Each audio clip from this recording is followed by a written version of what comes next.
Hello, I'm going to talk about potential energy diagrams today. And I have some information here about those diagrams and what they say. We're just kind of introducing these. If you look down here, there's two images of potential energy diagrams. One of these shows an endothermic reaction. And if you remember, endothermic reactions will get cold to the touch because they take energy in. And then there's exothermic reactions, which are hot because they give energy off. And we'll look at both of these right now. You're gonna be identifying on the second page all of these things right here. So there's a list. Each of these things, each of these items is going to be identified and labeled on each one of these diagrams. So let's take a look at the first one. This is how we read them. We start over here on the left.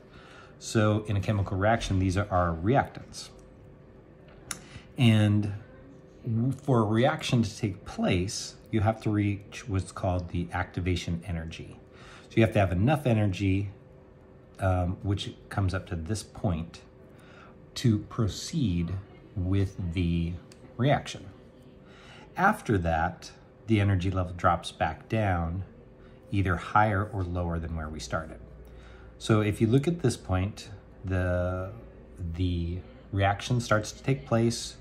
We have the activation energy peaks up here, and then we actually end with our products, right? After the reactants, and the other side of the reaction, we have our products.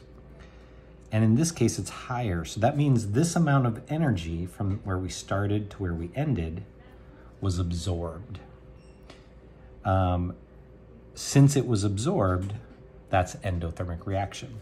Now, if you look at the exothermic reaction, we have all the same stuff. We have activation energy. We need this much energy to start the process. But then after the reaction's over with our products on the other side, you'll notice that it's lower. We ended lower than where we started. That means energy was released. That makes it exothermic. These are really going to be the only two differences in the graphs that you see. Did it end higher than where we started, or did it end lower than where we started? Everything else is going to be labeled the same way. So let's label this first one together. So I have potential energy. That is going along the the y-axis.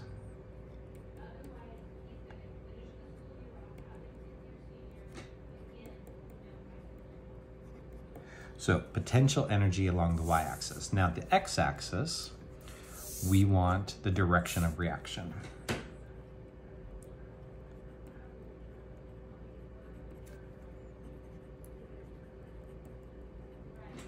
All right.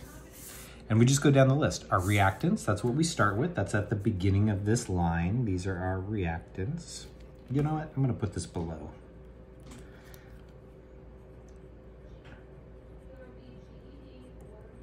And then after reactants is products. Products are what we end with. So that's over here at the end of this line. And we'll do products. Next is the activation energy. So remember, that's from where we start to the peak. And the peak goes up to this line here. We started there. The peak was there. This is our activation energy.